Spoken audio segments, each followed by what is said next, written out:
আপনাদের Santa Claus এসে গেছে ঝোলা নিয়ে। আর দেরি করবো না অবিনাশ বাবু, চলি। বাই। বাই। কোথায় চললেন তিনজনে? পাগলা গারো দে।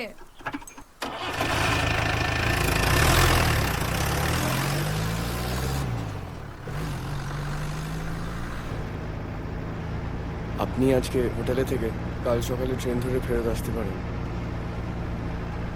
হ্যাঁ, সেটা আমি খুঁজলাম। না না, সেটা করবেন কেন? ঋষভ তো বন্ধুকে বলে আপনার জন্য 3 স্টার বুক করে রেখেছে।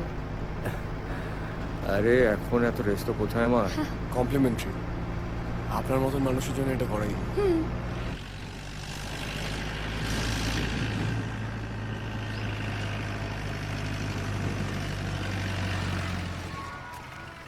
এসো সাহেব, এসো। কেমন আছো? ভালো। সাহেব, গত সপ্তাহে তোমার সঙ্গে আমার দেখা হলো না। এদিকে ফিরে এসে দেখি সবাই একেবারে তোমার নামে ধন্য ধন্য করছে। সাহেব, তবে একটা কথা বলি, আমাদের এই কমন রুমে কিন্তু একটা টেলিভিশন সেটের বাস খুব বাস দরকার থাক, ছিল। আমার গেস্টস। শোনো, এদেরকে তুমি 302 নম্বর সেল একবার নিয়ে যাও, আমি বাকিদের খোঁজ নিয়ে আসি। হ্যাঁ সাহেব, হ্যাঁ। ঋষভের তো এখানে বেশ চেনাশোনা দেখছি। হ্যাঁ, ও তো হেল্পেজের সাথে অনেকদিন ধরেই। আসুন আসুন ম্যাডাম, আসুন স্যার, প্লিজ।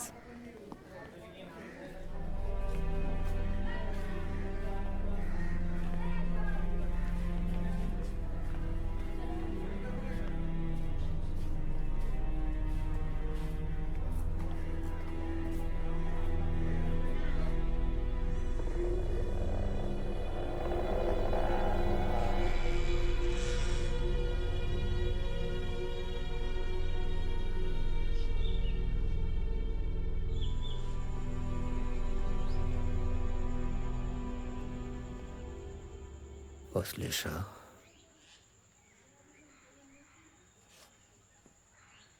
দময়ন্তী,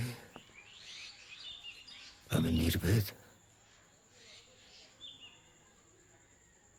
তোমার নির্ভেদ।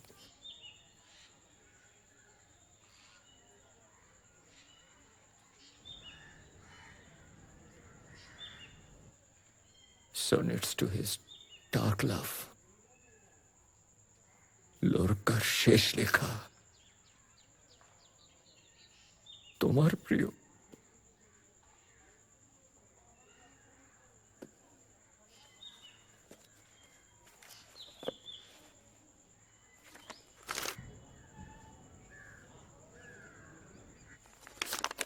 আরে আরে, কি করছেন কি আপনি? আরে ছেড়ে দিন, এতে ওর সব আপনজনের শ্বাস প্রশ্বাস মাখানো আছে।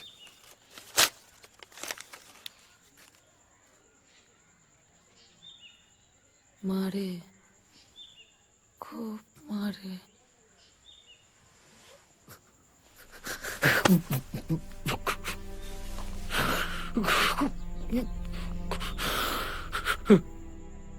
এবার বোধহয় যাওয়ার সময় হয়ে গেল।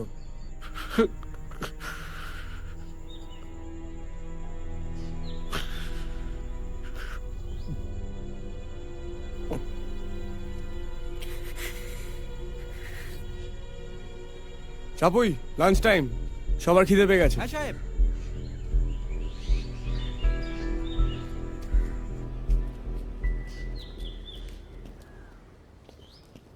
কি নগর সভ্যতায় ফিরে কেমন লাগলো? মনে হচ্ছে বদ্ধভূমিতে ঢুকেছি। জল্লাদ অপেক্ষা করছে, মুক্তি আসন্ন। তা হোটেল এখান থেকে কত দূর? 5 মিনিটস ড্রাইভ। তবে আমি কিন্তু এইখান থেকেই বিদায় নেব।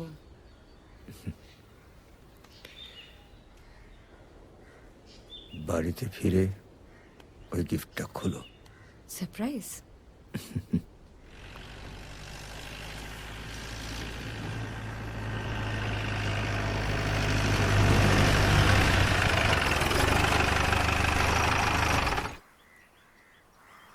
নগর সভ্যতা কত দ্রুত এগোচ্ছে ঋষভ। আসলে জঙ্গলই তো বাড়ছে। চিয়ার্স। চিয়ার্স।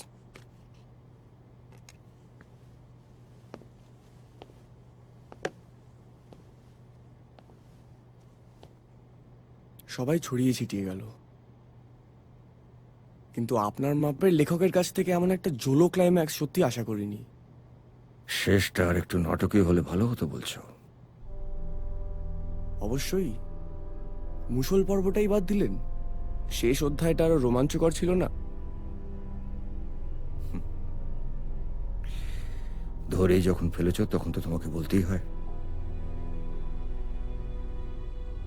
আমার আর সৃজিতার মধ্যে একটা দূরত্ব তৈরি হয়েছিল। আমিও নিজেকে গুটিয়ে নিয়েছিলাম। গল্পের শেষটা হয়তো চলো হতে পারত, কিন্তু হতে দিল না অন্তরা। দময়ন্তী।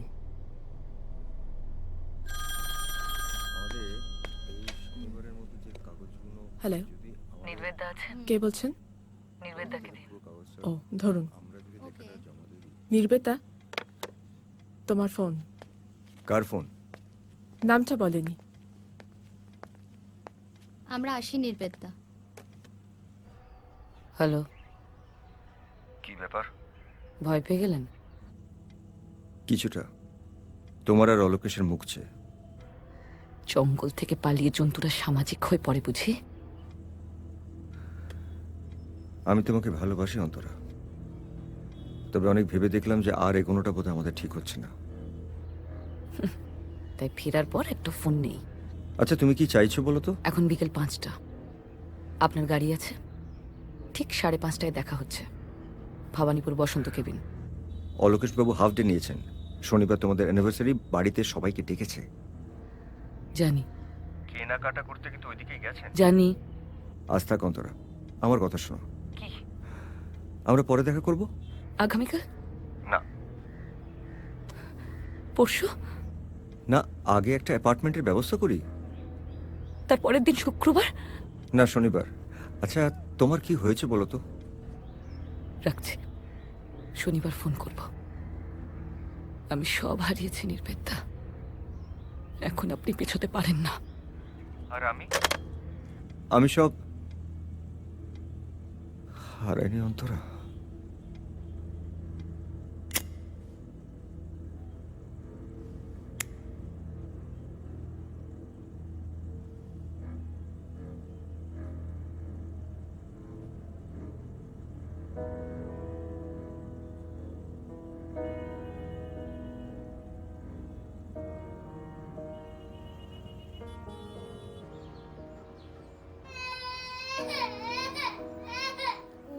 না না না কি হয়েছে? এই দেখো এখানে কি সুন্দর জিনিস। বাবু, না, না, না, না। চোখ বোঝো। ছাড়ো, চা বসে। আরে চাটা পরে হবে, তুমি আগে চোখটা বুঝেই দেখো না। যা বলো তাড়াতাড়ি বলো। মতি, ওকে একটু জল খাইয়ে দাও না। ঠিক আছে, তুমি চোখ বোঝো, চোখ বোঝো। এসো এসো না। কি হলো বলো। আরে ধরো, কেমন দিলাম? Happy marriage anniversary. সে তো শনিবার, 3 দিন পর। এত খরচা করার কি দরকার? আরে কি হয়েছে বলো তো তোমার? তাকাও আমার দিকে, মুখটা ওরকম ভোলা বেটকির মতো করে রয়েছো কেন? আচ্ছা, তুমি আমাকে চেনো না? আমার কাছে টাকা পয়সা থাকলেই খরচা হয়ে যায়, তাই রিস্ক নিলাম না, কিনে ফেললাম। আরে বাবা এসে কি হয়েছে? হ্যাঁ, কি হলো বাবা? ওকে ঘুম পাড়িয়ে দাও না। এই শোনো, বাগদা চিংড়ি কিনেছি বুঝলে? না কত করে পড়লো জানো? 600 টাকা। আর মুশকিল হচ্ছে আমি অফিসের সবাইকে ডেকে ফেলেছি। আর না ডেকে করবো কি, গোটা অফিস আমাকে যেভাবে ভালোবাসে। এই দেখো ইলিশ কম করে 2.5 কেজি হবে, তাই তো?